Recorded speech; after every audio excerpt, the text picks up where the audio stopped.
Hi,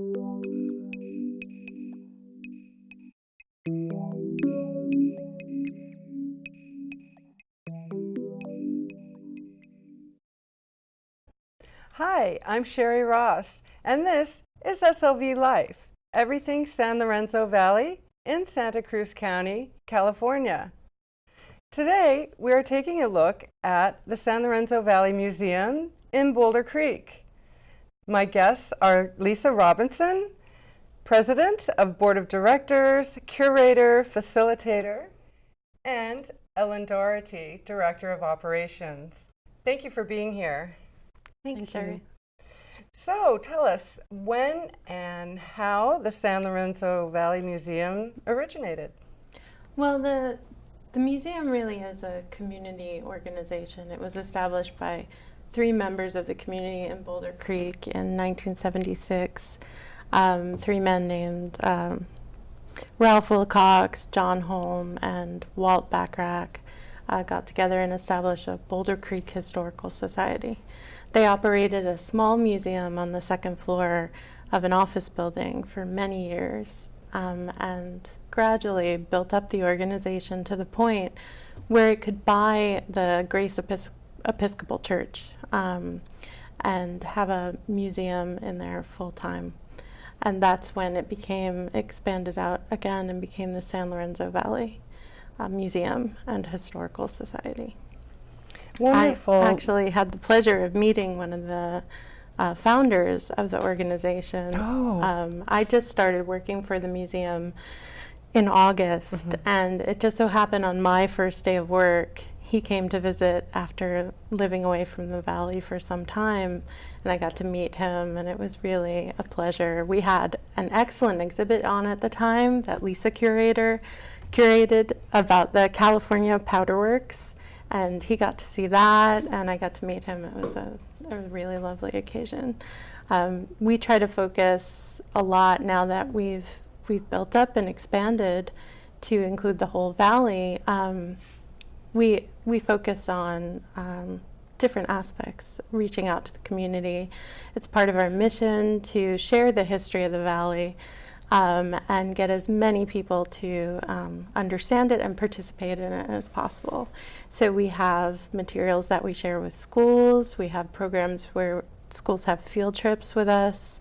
We have public talks that are given all the time in different locations throughout the valley, and we have exhibits that include local artifacts donated by our resident. We see now the current location of the museum. When did you locate into this facility?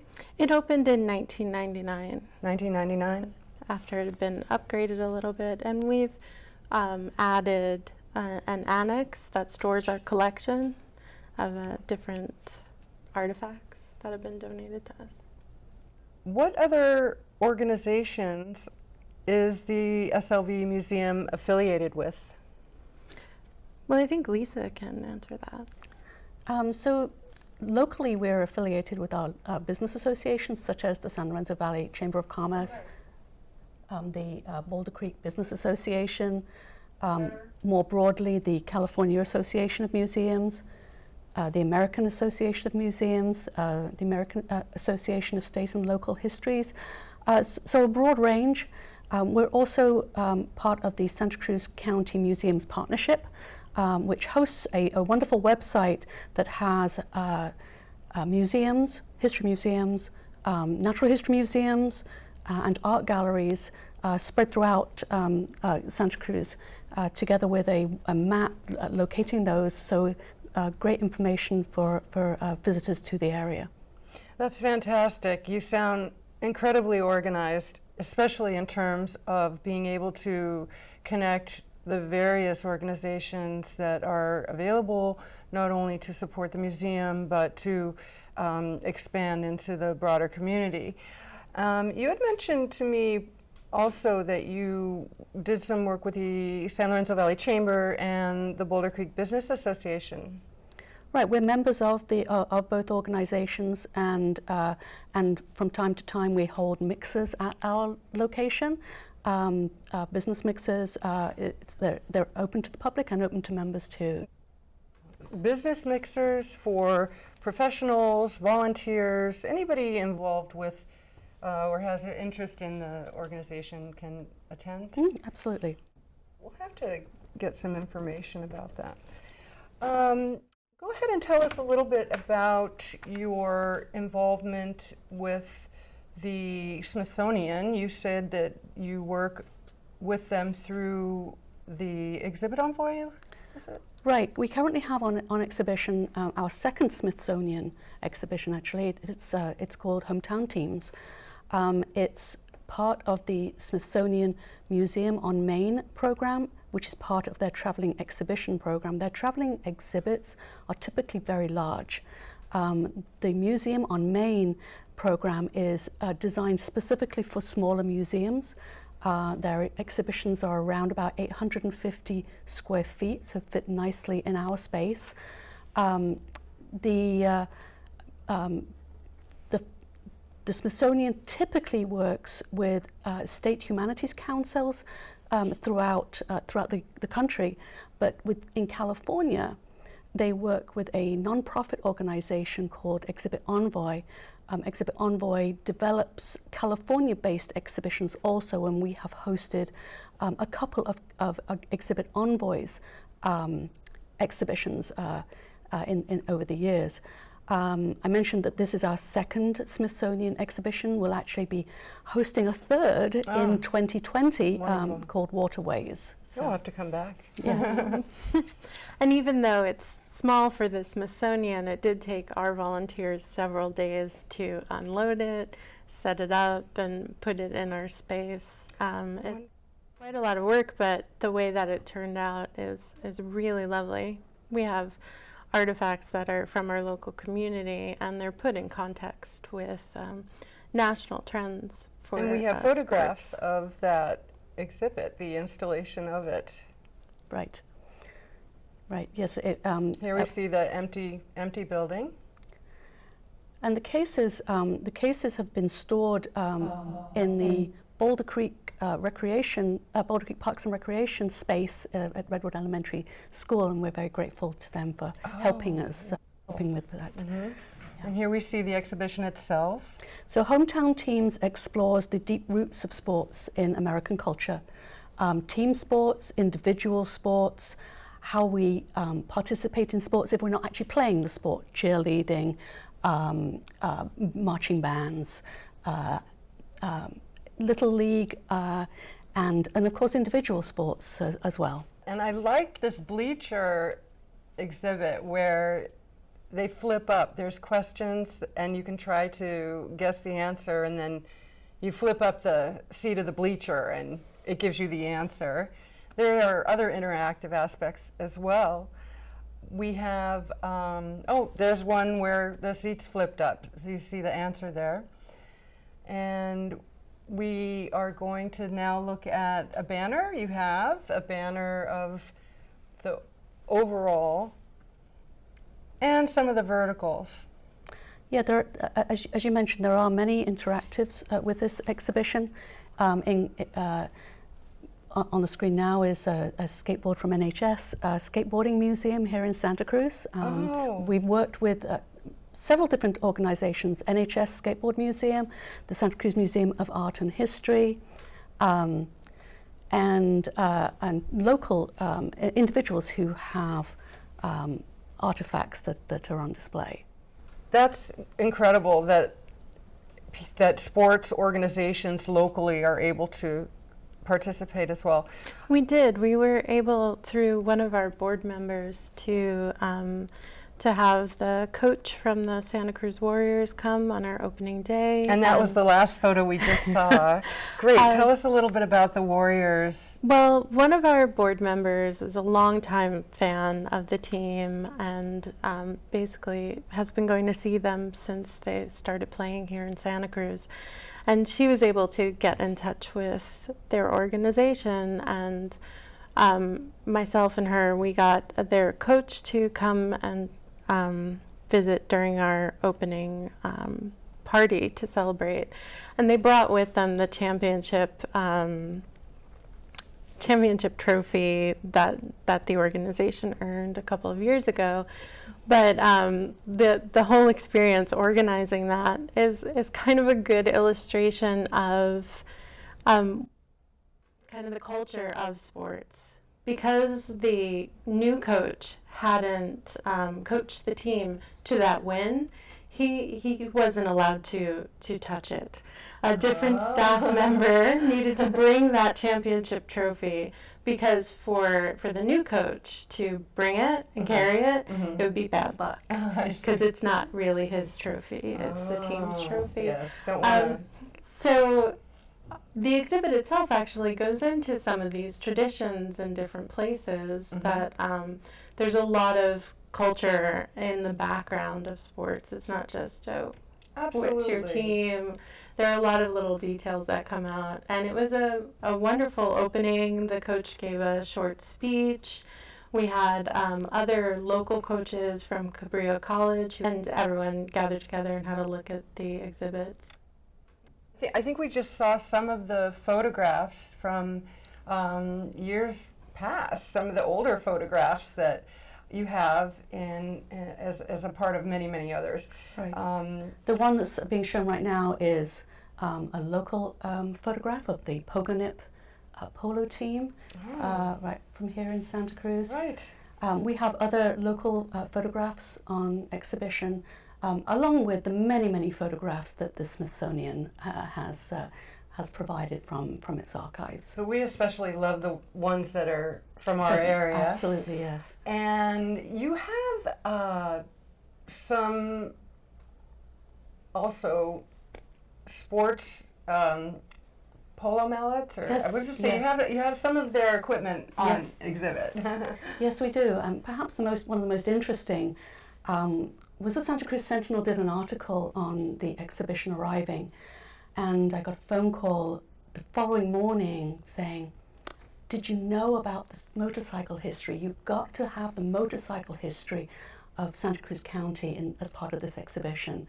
And so we do have on exhibition the Santa Cruz Stumpers shirt from the 1950s when they were racing enduros through the Santa Cruz Mountains along fire trails. Oh my. So very, very interesting local history. Apparently their noon stop was always in Boulder Creek.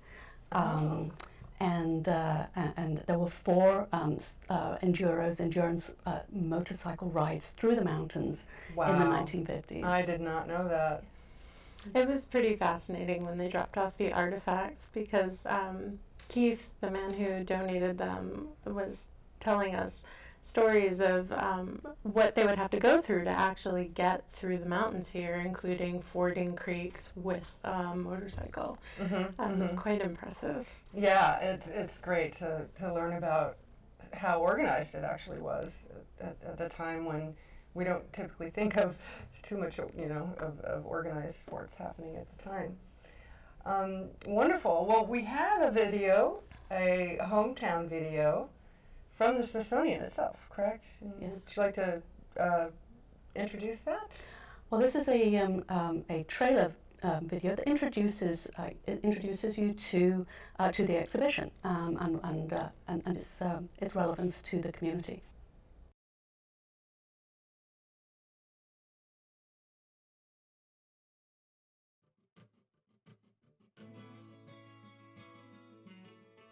Every day in America, an athlete takes the playing field. A coach plans, a proud parent cheers, and a fan wears her team colors. Why do sports have such a powerful hold on us, shaping our lives and communities? Our love of sports begins in the hometown, from gyms and sandlots to courts and mountainsides. Millions of Americans play sports. We yearn to compete. In images, videos, objects, and personal reflections gathered from towns across the country, Hometown Teams shows that sports are more than just games.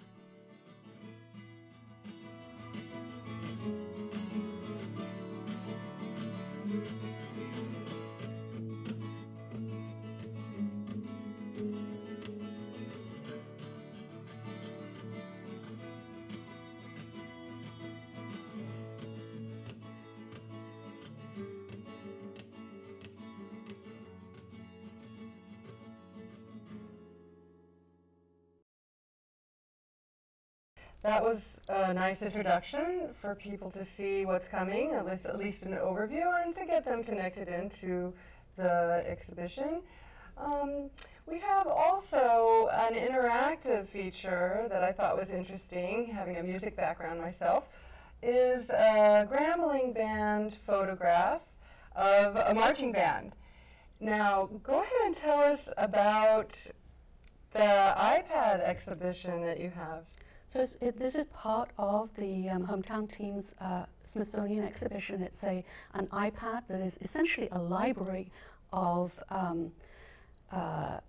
different videos, clips, covering aspects of not the actual playing of the sports, but what goes on at the games. So cheerleading, marching bands, and mascots, for example. So it's an individual can choose what they would like to watch from a library of videos.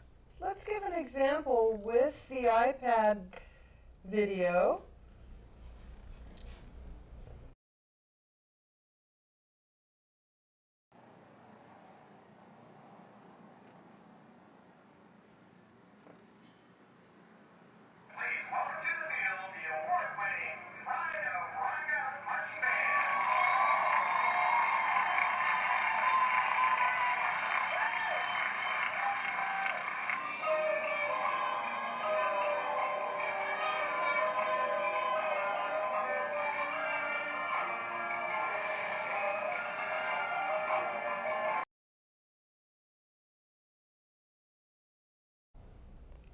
I love the aspect of incorporating the periphery into the actual exhibit, and marching band people would love this. They would be able to come in and check out, they do analyze rather heavily the choreography, etc.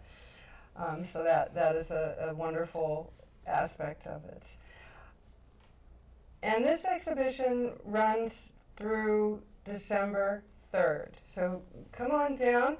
There are a lot of additional functions that the San Lorenzo Valley Museum hosts. We have coming up a Cabinet of Curiosities exhibition where you'll be able to... Yeah, each holiday period we hold what we call a community exhibition. It changes from year to year. Last year we did Playing with History, a history of toys and games.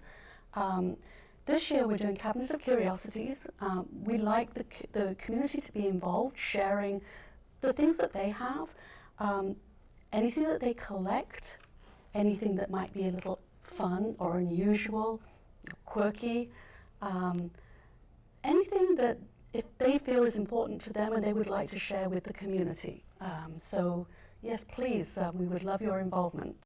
So if you live in the San Lorenzo Valley and have something that you would like to share with your community and have on display, then by all means contact museum and help with the next exhibit, which begins on December 10th. December 10th.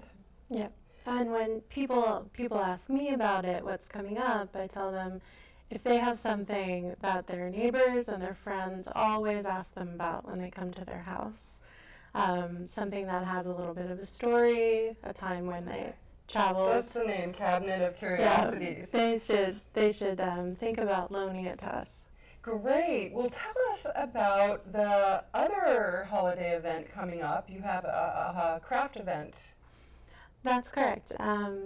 We'll have the entire space set aside for the craft event. The kids come in and create holiday decorations, and the entire space is decorated for Christmas. And I think we have a photo of one of your previous craft sessions, and it looks like a lot of fun. It looks like something everybody would at least want to check in and stop by and find out more about. So this is our longest annual running event, our longest annual event. It's been running so long that we have second generation children who are now adults. It looks like participating. so much fun. So much fun. So in addition to those things that we've discussed, talk a little bit about the kinds of events that you host. You do mission-based events and some additional things. We have events that take place every year. We have, in the wintertime, our volunteer appreciation, where we have our volunteers gather together, and we really celebrate them for all the work that they do. Every year we have a Veterans Day dinner. This year it'll be at Scapazi's in Boulder Creek. And we also have events in the summertime, like Teddy Bear's Picnic, which is a children's event, and we participate in the Boulder Creek Art and Wine Festival every year. And you have a historical talk coming up. That's correct. We can show the flyer on the historical talk. On November 19th, Derek Wally will be discussing local history at the Felton Community Hall. You have some fundraising events. Yes, as you mentioned, we divide our events into two, mission-based events and fundraising events. We are a non-profit organization. We don't have funding from the county. We have to raise our own, all our own funds. So our fundraising events are very important. We hold a dinner with a live and silent auction and of course our end of year campaign, which is just about to start. Absolutely. So if you would like to financially support the SLV Museum, please do. We would love to incorporate as much community activity we can in terms of contributing to the exhibition, but also in financial areas as well. We're going to show you now a community services flyer that has a summary of the vast amount of services that they offer. And we were going to show that briefly and talk just a little bit about you do photo scanning, you help with genealogy research, you do so many things that are not normally expected of a museum. Yes, we do a lot of historical research, and we do this in a slightly different way from other museums. We do the work for you. Yes.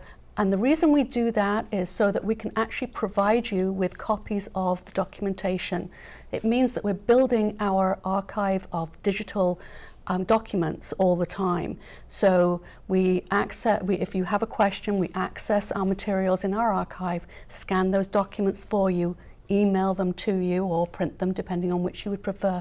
But what that means is we're constantly building our digital archives. That's incredible. That's an amazing service that you don't normally expect from a museum. I think we're very fortunate to have you and that expansive digital growth in this area. And the questions that people ask can inspire us to create new exhibits and examine new aspects of local history. That's wonderful. You're interactive and you listen to when people ask for something or respond to something. That's fantastic. Let's finish up with how you are expanding into Felton. You can show the Bilotti building. So currently the Bilotti building, another National Register listed church building in Felton, currently houses the Santa Cruz Public Library. Just down the road on Gushy, the Santa Cruz Public Library will be building a new Felton location, and the building will become vacant. That building is held by the Bilotti Trust to be used for an organization that is a community organization, and we're very fortunate that we have an understanding with the Bilotti Trust that we will be able to occupy that location and open a second museum location in Felton. The space will be both a storage and an exhibition space. That's so exciting, especially because it is also a historical building. Right. I would like to thank Lisa and Ellen for being here, as well as the staff at Santa Cruz Community Television. Please check out the SLV Museum's website at slvmuseum.com. And please, if you would like, donate to us and support all of these wonderful efforts that the San Lorenzo Valley Museum is doing to keep this information alive and public and accessible, not only for the staff, but kids. You have a lot of tours coming through, you have field trips and facilities you can rent if you want to have a wedding or a family gathering of some sort. There's picnic areas. There's a nice circle I noticed out front that is available for rent as well. Right, and we also have, for example, horseshoe pits that get used during the summer months. Fun. Yeah. Fantastic. And your hours of operation are? We're open from Wednesday until Sunday, from noon until 4 p.m.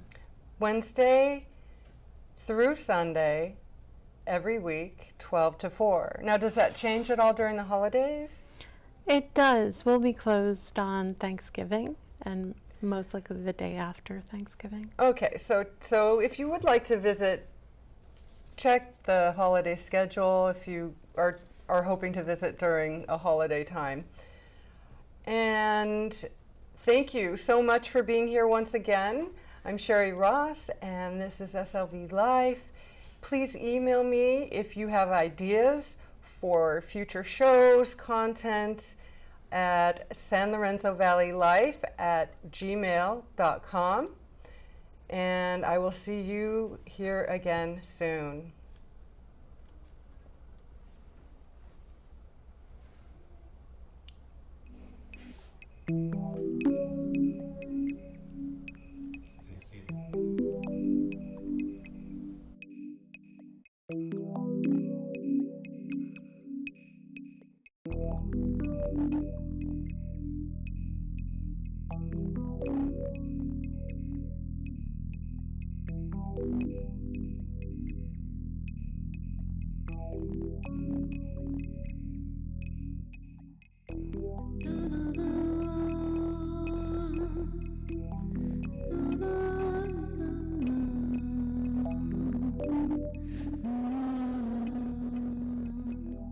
Mm-hmm.